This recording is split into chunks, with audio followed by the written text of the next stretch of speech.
तीर्थों को भी पवित्र करने वाले मंचासीन महात्मा गण और संत मत सत्संग के वचनों को सुनने के लिए उपस्थित आत्मीय जनों, अभी श्री रंजितानंद जी ने सत्संग योग प्रथम भाग से, द्वितीय भाग से और चतुर्थ भाग से ऋषि तथा संतों की वाणियों का पाठ किया। बड़ी शुद्धता के साथ उपनिषद का अर्थ होता है निकट बैठना। उपनिषद निकट बैठना।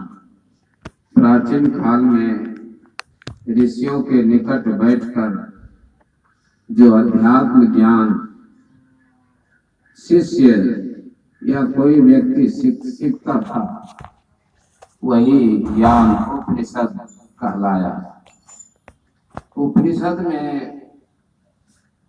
बतलाया गया है कि परमात्मा, जीवात्मा, माया, इनमें क्या समानता है, क्या असमानता है।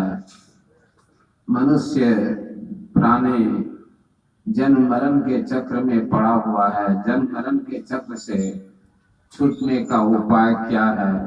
संसार में हम लोग सुखपूर्वक कैसे जिए, इन्हीं सब बातों का जिक्र है उपनिषदों में। अभी मैत्रेयी उपनिषद के 4 मंत्र पढ़े गए। मैत्रेयी उपनिषद में 3 अध्याय हैं। सत्संग योग में दूसरे और तीसरे अध्याय से मंत्र उद्धृत किए गए हैं। प्रथम अध्याय शाकायन्य मुनि और राजा बृहद्रथ के बीच का संवाद है। दूसरे तीसरे अध्यायों में भगवान शिव महादेव जी और भगवान मैत्रेय के बीच संवाद है। तो इस उपनिषद का नाम पड़ा है मैत्रेयी उपनिषद। लगता है कि मैत्रेयी उपनिषद का अर्थ हुआ जो उपनिषद भगवान मैत्रेय से संबंध रखती हो। तो दूसरे अध्याय के 4 मंत्र पढ़े गए। पहला मंत्र है मृता मोहमयी माता जातो बोधमयः सुतः सूतक द्वय संप्राप्तो कथम संध्यामुपासने। 2 तरह के सूतक लगते हैं, जिसको अंगिका भाषा में छूतक कहते हैं। कोई आदमी मर जाता है तो छूतक लगता है। 10-12 दिनों तक लोग अशुद्ध माने जाते हैं। जब कर्म किया जाता है, श्राद्ध क्रिया की जाती है, तब छूतक अशुद्धता मिटती है। दूसरा सूतक है घर में किसी शिशु ने जन्म लिया तो भी सूतक लगता है। छूतक अशुद्धता होती है। तो यहाँ महादेव जी ही शायद कह रहे हैं मैत्रेय भगवान से, मृता मोहमयी माता, मेरी मोहमयी माता मर गई। माता, हम लोगों की माता कौन सी माता है? अज्ञानता ही हमारी माता है। अज्ञानता के चलते ही हमारा संसार में जन्म हुआ है। अगर हमारी अज्ञानता मिट जाए तो हम परमात्मा से मिल जाएंगे। मृता मोहमयी माता, जिस माया भी मोहमयी है, भ्रांति पैदा करती है, अज्ञानता पैदा करती है। तो अज्ञानता रूपिणी माता मर गई। और क्या हुआ, जातो बोधमय सुतः। जब अज्ञानता मिटती है तो ज्ञान होता है। तो कह रहे हैं कि मुझे ज्ञान में पुत्र की प्राप्ति हुई। वैसे किसी माता के मरने पर उसके गर्भ में बच्चा हो तो वह बच्चा भी मर जाता है। यहाँ ऐसा नहीं समझना चाहिए कि मोहमयी माता मर गई तो उसके गर्भ में जो बच्चा था वह मर गया। यहाँ थोड़ा अंतर है कि अज्ञानता रूपी माता मर गई तो अज्ञानता के मरने पर मुझे जो ज्ञान हुआ वह मेरे पुत्र के समान है। पुत्र पुम नामक नरक से उद्धार करता है। जब ज्ञान हो जाता है तो जन्म मरण के चक्र से, सभी नरकों से, स्वर्ग से, सभी से मुक्ति मिल जाती है। तो कहते हैं कि दो दो छूतक हो गए। एक तो माता ज्ञानता रूपी माता मर गई, दूसरा ज्ञान रूपी पुत्र उत्पन्न हुआ, दो सूतक हो गए। सूतक द्वय संप्राप्तो, दो छूतकों के हो जाने पर संध्या, उपासना, ध्यान, भजन कैसे करूं? यहाँ कुछ लोगों की मान्यता है, पुराणों की मान्यता है कि जब हम लोग अशुद्ध रहें तब ध्यान भजन नहीं करें, संध्या वंदन नहीं करें। अशुद्धता की हालत में ध्यान भजन पूजा पाठ कुछ नहीं करना, ऐसी भी मान्यता है। लेकिन संत मत कहता है जब हम दुखी रहें, प्रसन्न नहीं रहें, तब कोई शुभ कार्य आरंभ नहीं करना चाहिए। प्रसन्नता की हालत में कोई काम आरंभ करना चाहिए। घर का कोई सदस्य मर गया, दुखी है, चिंतित है, उस हालत में भवन निर्माण या और कोई काम नहीं करना चाहिए। लेकिन संत मत कहता है कि हर हालत में भजन ध्यान करना चाहिए। कोई मर गया हो या घर में कोई बच्चा पैदा हुआ हो, ध्यान भजन कभी नहीं छोड़ना चाहिए। ध्यान भजन हमें शुद्ध करता है। मंत्र स्नान भी होता है। हमने स्नान नहीं किया है, जल से मौका नहीं लगा तो थोड़ी देर तक बैठकर जप कर लिया, मंत्र जप कर लिया तो हमारा मंत्र स्नान हो गया। उसके बाद हम भोजन कर सकते हैं। पूजा पाठ करने से आदमी शुद्ध होता है, पवित्र होता है, मन की एकाग्रता बढ़ती है। किसी भी समय दुख में रहें कि सुख में रहें, संध्या वंदन नहीं करना चाहिए। और संध्या का अर्थ होता है मिलन काल। जब रात्रि का अंत हो और दिन का आरंभ हो उसको भी संध्या कहते हैं। फिर जब पूर्वाह्न और अपराह्न का मिलन काल हो तो उसको भी संध्या कहते हैं। दोपहर को भी 6 से 9 पूर्वाह्न, 9 से 12, 12 से 3 ये हो गया मध्याह्न, और 3 से फिर उधर शाम में 6 बजे तक अपराह्न का। फिर जब दिन का अंत हो और रात्रि का आरंभ हो तो उसको भी संध्या कहते हैं। इन तीनों समय में प्रातः काल, मध्याह्न और संध्या काल, सायंकाल, इन तीनों समयों में वैदिक लोग ध्यान भजन करते हैं, पूजा पाठ करते हैं। इन तीनों संधि काल में, इसलिए इसको संध्या कहते हैं। तो संत मत कहता है कि कोई भी सूतक हो जाए, ध्यान भजन करना, पूजा पाठ करना ना छोड़े। और इसमें कोई ब्राह्मणी थी, अपने पति से, वो पति, उसका जो पति था ज्ञानी था, ध्यान में चढ़ा हुआ था, अंतर्मुख रहा करता था, प्राय अंतर्मुख रहा करता था, बहिर्मुख नहीं रहता था। समाज की स्त्रियां उस स्त्री से कहती थी कि तुम्हारे पति ब्राह्मण कैसे हैं, पूजा पाठ कुछ नहीं करते हैं, आलस की तरह पड़े रहते हैं, कुछ तो उनको करना चाहिए। प्रातः काल, मध्याह्न, सायंकाल पूजा पाठ, ग्रंथ पाठ। तो ब्राह्मणी अपने पति से कहती थी कि आप कैसे ब्राह्मण हैं, कुछ नहीं करते हैं, ध्यान भजन कुछ नहीं करते हैं। तो पति ने उत्तर दिया कि मैं कैसे ध्यान करूंगा, संध्या कैसे करूं, मुझे संध्या का ज्ञान है नहीं। कब प्रातः काल हुआ, कब मध्याह्न हुआ, कब सायंकाल हुआ, मुझे कुछ पता ही नहीं लगता है। मैं भीतर रहता हूँ, मुझे समझो मैं कैसे संध्या करूं, जिसको संध्या का पता ही नहीं। पता लगे कहाँ प्रातः काल हो गया अब ध्यान करें, मध्याह्न काल दोपहर का हो गया समय अब ध्यान करें, सायंकाल हो गया, मुझे कुछ पता नहीं। वही उत्तर दे रहे हैं, मृता मोहमयी माता जातो बोधमय सुता सुतक दो संप्राप्तो कथम संध्या मोहास में। कि दो सुतक हो गए, कैसे संध्या करूं। फिर कह रहे हैं, हृदाकाशे चिदादित्य भासति भासति, हृदाकाशे चिदादित्य सदा भासति भासति, नास्तमेति न च उदेति कथम संध्या मोपासमे।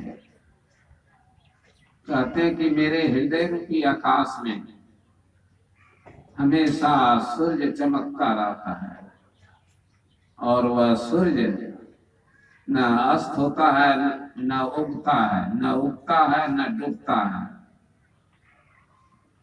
और तो मुझे पता ही नहीं लगता है। जब सूर्य अस्थिर रहे तो न प्रातः काल होगा न सायंकाल होगा। तो प्रातः काल का ज्ञान नहीं होगा, सायंकाल का ज्ञान नहीं होगा, तो मैं कैसे संध्या करूं।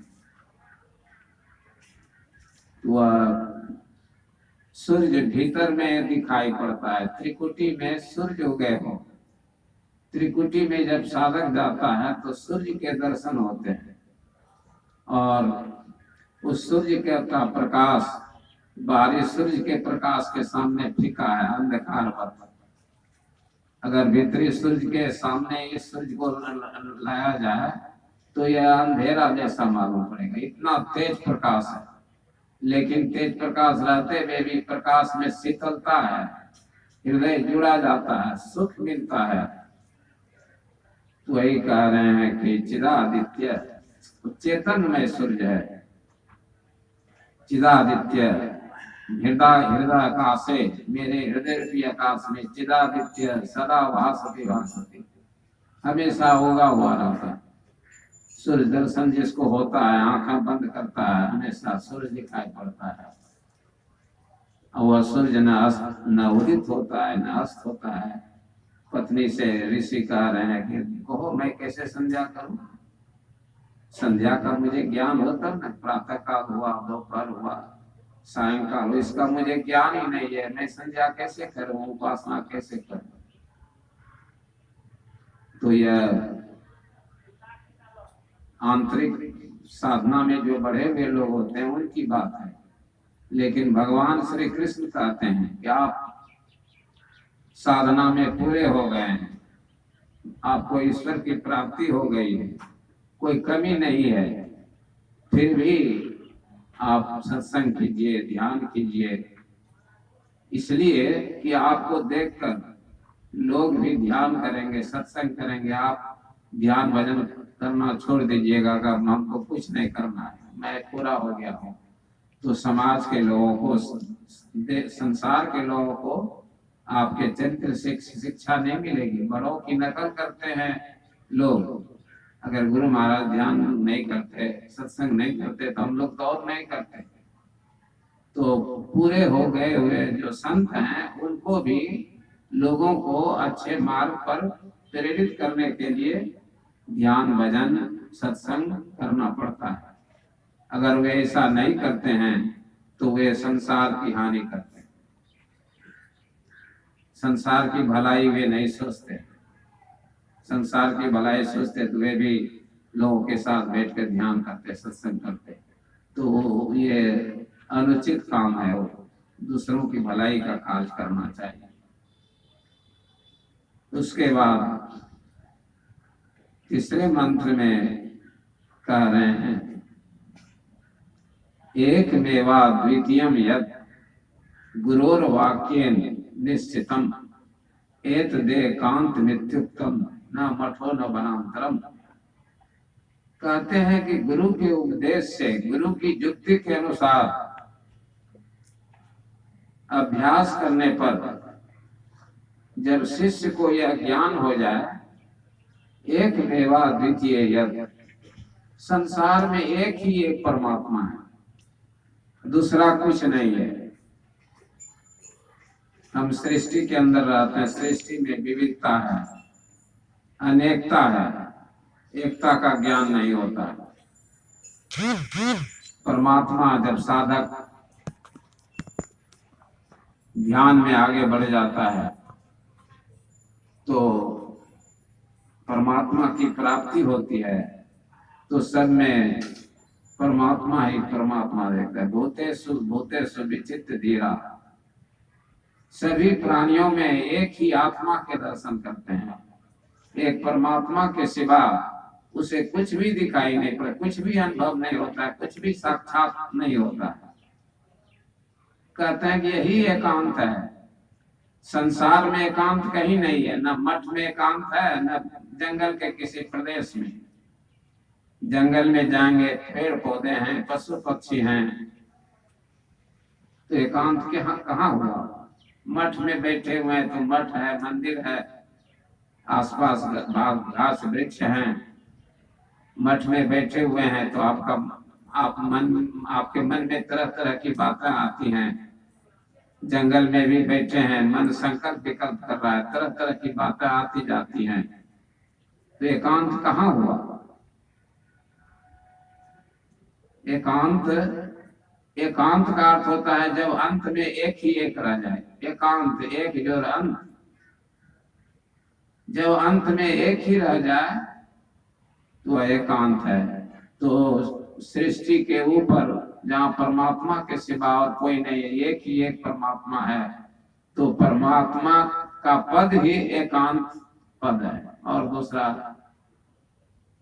पद नहीं है। कोई जंगल में अकेले बैठा हुआ हो तो अकेले नहीं है, आंखें बंद किए हुए हो, वो अकेला नहीं है, शरीर के साथ है, मन के साथ है, मन में तरह तरह की बातें आती जाती रहती। तो कहते हैं कि एकांत पद परमात्मा का ही पद। चौथे मंत्र में महादेव जी कह रहे हैं, असंशयवतां मुक्ति संशयाविष्ट चेतसाम न मुक्ति जन्म जन्मांते तस्माद् विश्वास मात्मया। कहते हैं कि जिसको संशय है, जिसको संशय नहीं है उसको मुक्ति मिलती है। जो संशय से युक्त है उसे किसी भी जन्म में मुक्ति नहीं मिलेगी। इसलिए संशय विहीन होना चाहिए, विश्वास प्राप्त करना चाहिए। संशय, शंका, शास्त्र की बात पर शंका, यह सही है कि नहीं सही, गुरु की बात पर शंका, हर बात में शंका ही शंका हो। इष्ट पर शंका हो कि हमारे गुरुदेव ईश्वर तक पहुंचे हुए हैं कि नहीं, साधारण मनुष्य हैं कि पहुंचे हुए हैं, यह विश्वास नहीं हो कि गुरु महाराज पहुंचे हुए हैं, उनकी वाणी पर विश्वास नहीं हो, शास्त्रों की वाणी पर विश्वास नहीं हो, तो उसका मन भटकता हुआ रहेगा, वह किसी निश्चय पर नहीं पहुंच सकेगा, तो वह ध्यान भजन भी जमकर नहीं कर सकेगा, तो उसे मुक्ति की प्राप्ति नहीं होगी। रामचरितमानस में बहुत लोगों को शंका हुई, गरुड़ जी को भी शंका हुई थी, काघभुसुंडी जी को भी शंका हुई थी, विभीषण जी को भी शंका हुई थी, सुग्रीव को शंका हुई थी, गुनिसात को शंका हुई थी, कई लोगों को शंका हुई थी श्री राम के ईश्वरत्व के बारे में, कि श्री राम दशरथ के पुत्र हैं या ईश्वर के अवतार हैं या विष्णु के अवतार हैं। जिनको शंका हुई, चैन नहीं मिला। गरुड़ जी को भी शंका हुई तो चिंतित हो गए, उदास हो गए, नारद जी के पास गए, ब्रह्मा जी के पास गए, शिव जी के पास गए, समाधान कीजिए। श्री राम को साधारण मनुष्य की तरह नहीं देखा, युद्ध में नाग फांस से बंधे हुए थे, मैं गया तो नाग फांस काटा।